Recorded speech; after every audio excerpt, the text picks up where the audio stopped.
माननीय उत्तर प्रदेश के मुख्यमंत्री बाबा आदित्य योगीनाथ जी से आग्रह करता हूं कि अपने आशीर्वचन से हम सबों को संबोधित करें।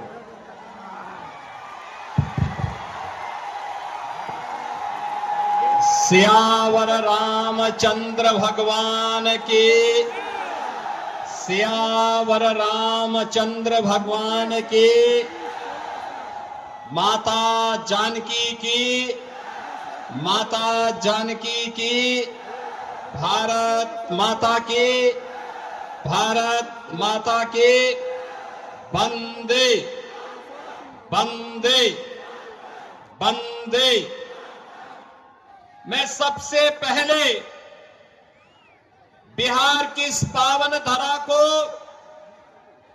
जिस धरा ने मां जानकी को जन्म दिया,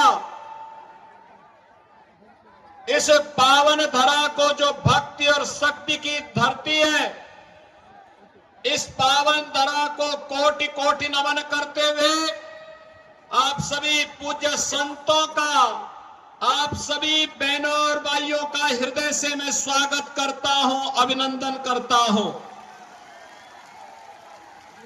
बहनों और भाइयों, मैं आज प्रातः ही प्रभु श्री राम की पावन धरा, अयोध्या की पावन धरती से सीधे बिहार के अंदर आया हूं। बिहार विधानसभा चुनाव आज प्रचार का अंतिम दिन है, तो स्वाभाविक रूप से कई जगह जाना होगा। इससे पहले 2 जनसभाओं को संबोधित करके वे तीसरी में मैं आया हूं और अभी मुझे और जगह जाना है, इसलिए मैं आपके बीच में आया हूं। सुपौल के इस उत्साह को देख करके, यहां पर आपके उत्साह और आपके भारी जनसमूह को देख करके मैं विश्वास के साथ कह सकता हूं कि 14 नवंबर को जब बिहार विधानसभा के ईवीएम खुलेंगे तो फिर एक बार एनडीए सरकार की शंखनाद छातापुर के साथ साथ पूरे बिहार के अंदर होने जा रही है। बहनों और भाइयों, बिहार जिसका अपना गौरवशाली इतिहास हो, आप याद करिए, महात्मा बुद्ध को ज्ञान प्रदान करने वाली धरा बिहार है। बिहार भारत का स्वर्ण युग लाने वाली धरा है। 24वें तीर्थंकर भगवान महावीर का जन्म इसी बिहार में हुआ था। देश के पहले राष्ट्रपति डॉक्टर राजेंद्र प्रसाद जी, लोकनायक जयप्रकाश नारायण जी, जननायक कर्पूरी ठाकुर जी इसी पावन धरा में जन्म लिए थे और मैथिली भोजपुरी संस्कृति को छठ गीतों के माध्यम से वैश्विक पहचान दिलाने वाली शारदा सिन्हा भी इसी क्षेत्र की, इसी बिहार की उपज है, बिहार में ही जन्मी है। बहनों और भाइयों, ये बिहार, जिस बिहार ने आर्यभट्ट जैसा खगोल शास्त्री दिया हो, जिस बिहार ने भारत के स्वर्ण युग को लाने वाले चाणक्य और चंद्रगुप्त मौर्य की जोड़ी दी हो, वह बिहार किन कारणों से बीमारू हो गया था? कौन वे कारक थे कि बिहार को लोग जंगल राज के रूप में जानने लगे थे? बहनों और भाइयों, अगर इस पाप का दोषी कोई है तो वह केवल और केवल कांग्रेस और आरजेडी इस पाप के भागीदार हैं। याद करिए, जिस बिहार ने नालंदा विश्वविद्यालय देकर के दुनिया को ज्ञानवान बनाया होगा, उस बिहार में इन दोनों के शासन काल में बिहार में साक्षरता में सबसे नीचे पायदान पर बिहार चला गया था। जंगल रास्ता, परिवारवादी व्यवस्था ने बिहार के अंदर जाति जाति को आपस में लड़ा करके अराजकता, गुंडागिर्दी का जो तांडव किया, उसने बिहार के नौजवानों के सामने पहचान का संकट खड़ा कर दिया। अन्नदाता किसान को प्लान करने के लिए मजबूर कर दिया। बिहार के नागरिकों को, गरीबों को भूखों मरने के लिए छोड़ दिया गया। बिहार के अंदर सरकार के खजाने का पैसे में लूट मच गई थी। याद करिए, जो बड़ी बड़ी घोषणाओं के साथ आज कांग्रेस आरजेडी का ये महागठबंधन आपके बीच में आया है, बहनों और भाइयों, ये केवल और केवल एक धोखा है, धोखा। ये धोखा देने के लिए आए हैं। याद करिए, जो ये बड़ी बड़ी घोषणाएं कर रहे हैं, ये लोग नौकरी युवाओं को क्या देंगे जो आपकी जमीन ही हड़प गए हों। याद करिए, ये लोग आपको क्या सुविधाएं दे पाएंगे जिन लोगों ने पशुओं का चारा ही हजम कर लिया हो। वे आज विकास की बड़ी बड़ी घोषणाएं कर रहे हैं। बहनों और भाइयों, विकास इनके एजेंडे में कभी नहीं था। गरीब कल्याण इनके एजेंडे में कभी नहीं था। आस्था का सम्मान इनके एजेंडे में कभी नहीं था। याद करिए, बिहार के अंदर पिछले 20 वर्ष में सुशासन की जो सुदृढ़ नींव स्थापित हुई है, आज बिहार में क्या नहीं है? सड़क है, बिजली है, पानी है, रेलवे की कनेक्टिविटी है, एयर कनेक्टिविटी है, एनआईटी है, आईआईटी है, आईएम है, एम्स है, इंजीनियरिंग कॉलेजेस की श्रृंखला है, मेडिकल कॉलेजेस की श्रृंखला आज बिहार के अंदर दिखाई दे रही है। बिहार के अंदर गरीब कल्याणकारी योजनाओं का एक लंबी श्रृंखला है और बिहार के अंदर बिहार का नौजवान आप सिविल सर्वेंट बन करके आईएएस आईपीएस की परीक्षाओं में पास होकर के देश के अंदर अपनी सेवाएं दे रहा है। मल्टीनेशनल कंपनियों में जाकर के बिहार का नौजवान बिहार को एक नई पहचान दिला रहा है। स्वयं का स्टार्टअप स्थापित करते हुए उद्यमी के रूप में अपनी एक नई पहचान बना रहा है।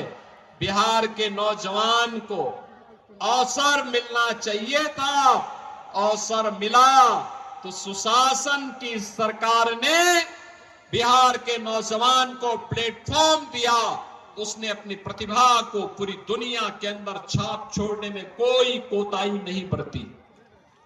बहनों और भाइयों, विकास और समृद्धि की धारा लगातार आगे बढ़नी चाहिए और इसी के लिए आपका आह्वान करने के लिए मैं आज आपके बीच आया हूं। ये कांग्रेस आरजेडी की जो सरकार है ना, 1990 से 2005 के बीच इन लोगों ने जो तांडव किया था, ऐसे ही इनका पार्टनर यूपी में भी था। हर तीसरे दिन दंगे करवाते थे, गुंडागिर्दी चरम पर थी, बेटी और व्यापारी कोई सुरक्षित नहीं था। और तब राम मंदिर के लिए आंदोलन होता था, ये लोग रोकते थे, लाठी गोली चलाते थे, हम लोग नारा लगाते थे कि रामलला हम आएंगे, मंदिर वहीं बनाएंगे। ये लोग लाठी गोली चलाते थे, हम लोग कहते थे लाठी गोली खाएंगे लेकिन मंदिर वहीं। और देखो ना, यूपी में डबल इंजन की सरकार बनी, मोदी जी प्रधानमंत्री हैं, उत्तर प्रदेश में सरकार बनी, अयोध्या में भगवान राम का भव्य मंदिर का निर्माण हो गया है। क्या ये कांग्रेस कर पाती? क्या आरजेडी कर पाती? क्या बहन और भाइयों, अयोध्या में भगवान राम का मंदिर बना तो सीतामढ़ी में मां जानकी का भी भव्य मंदिर का निर्माण एनडीए सरकार करा रही है। अयोध्या में इंटरनेशनल एयरपोर्ट बनाया गया, उसका नामकरण महर्षि वाल्मीकि के नाम पर। यात्रियों के रहने के लिए जो रेल बसेरा बने हैं, उनका नामकरण निषाद राज के नाम पर। भक्त भक्तों और श्रद्धालुओं के लिए जहां प्रसाद बनता है उसका नामकरण माता सबरी के नाम पर, और अब तो अयोध्या को सीतामढ़ी से जोड़ने के लिए राम जानकी मार्ग भी बन रहा है। 6155 करोड़ का एक कॉरिडोर के लिए और पैसा दे दिया गया है। बहन और भाइयों, कांग्रेस तो सुप्रीम कोर्ट में कहती थी कि राम हुए ही नहीं। कितना भारी अपमान है इन संतों का, कितना भारी अपमान है आपका, भारत का, और कितना भारी अपमान ये लोग करते थे जब इन्होंने कहा राम और कृष्ण हुए ही नहीं। आरजेडी ने राम मंदिर का रथ रोक दिया था, इसके पार्टनर ने उत्तर प्रदेश में राम भक्तों पर गोलियां चलाई थी, अयोध्या को लहूलुहान किया था। लेकिन बहनों और भाइयों, अब तो राम मंदिर भी बन गया है। अयोध्या में दुनिया की सुंदरतम नगरी के रूप में अयोध्या को स्थापित कर दिया गया है। और अयोध्या में मैं तो आपसे कहने के लिए आया हूं, जो एक खानदानी लुटेरे फिर से आपका झूठा आश्वासन देने के लिए आए हैं, खानदानी माफियाओं का समर्थन कर रहे हैं, एड़ी चोटी लगा रहे हैं। एक खानदानी माफिया और खानदानी माफिया को फिर से किसी भी प्रकार से सत्ता में आकर के बिहार में जंगल राज नहीं लाने देना है, नहीं लाने देना है। याद करना, यूपी में तब हम बीमारू राज्य से उभर पाए जब हमने राम मंदिर भी बनाया, विकास भी कराया, लेकिन विकास के पहले सुरक्षा की पुख्ता व्यवस्था की। बेटी की सुरक्षा और व्यापारी की सुरक्षा के लिए कोई व्यक्ति अगर सेंध लगाता है तो उसको बोल दिया जाता है कि भाई तुम्हारा तो यमराज का टिकट पक्का। बहनों और भाइयों, आज उत्तर प्रदेश में माफिया पस्त है। जब उत्तर प्रदेश का बुलडोजर चलता है और माफिया की हड्डी पसली एक करके सड़क के साथ रोनता है, तो उत्तर प्रदेश की सड़कें तो अच्छी बनती हैं, विकास की गति और बढ़ जाती है। और उत्तर प्रदेश में फिर कोई दंगा फसाद करने, अराजकता फैलाने, बेटी और बहन की इज्जत के साथ खिलवाड़ करने, किसी व्यापारी को धमकी देने का तो साहस नहीं कर सकता है। याद करिए ना, आरजेडी के समय में बिहार के अंदर 30,000 से अधिक अपहरण हुए थे। न व्यापारी सुरक्षित था, न इंजीनियर सुरक्षित था, न डॉक्टर सुरक्षित था, न बेटी सुरक्षित थी, न बच्चे सुरक्षित थे। बिहार में जंगल राज ला करके इन लोगों ने एक परिवार की बपौती बना करके बिहार को पूरा लूट खसोट किया था। मोदी जी के नेतृत्व में आप देख रहे हैं 80 करोड़ लोग देश के अंदर फ्री में राशन की सुविधा का लाभ प्राप्त कर रहे हैं। 50 करोड़ लोगों को मुफ्त में स्वास्थ्य की सुविधा, 5 लाख रुपए प्रतिवर्ष की सुविधा प्राप्त हो रही है। और बहनों और भाइयों, 46 करोड़ लोगों के जनधन अकाउंट खोल करके भ्रष्टाचार मुक्त व्यवस्था, सरकार का पैसा सीधे गरीब के खाते में जाएगा। 12 करोड़ अन्नदाता किसानों को किसान सम्मान निधि का लाभ, 12 करोड़ गरीबों के घर में शौचालय, 10 करोड़ लोगों को उज्ज्वला योजना का कनेक्शन। याद करिए, कांग्रेस के समय में यह रसोई गैस का कनेक्शन 50,000 रुपए में ब्लैक होता था। मोदी जी ने 10 करोड़ परिवारों को फ्री में कनेक्शन देने का काम किया, फ्री में। 4 करोड़ गरीबों के मकान प्रधानमंत्री आवास योजना में बन गए। 3 करोड़ लोगों को बिजली के फ्री में कनेक्शन, यानी राशन फ्री, स्वास्थ्य की सुविधा फ्री, विद्युत का कनेक्शन फ्री, उज्ज्वला योजना का रसोई गैस का कनेक्शन फ्री और हर घर नल के माध्यम से पेयजल की सुविधा फ्री। आज बिहार का नौजवान, बिहार का अन्नदाता किसान, बिहार का हर नागरिक खुशहाली की, सुशासन की सुदृढ़ नींव पर एक समृद्ध और विकसित बिहार बनाने के लिए आगे बढ़ना चाहता है। बहनों और भाइयों, पहले चरण के चुनाव के मतदान ने और उसके रुझान ने साबित किया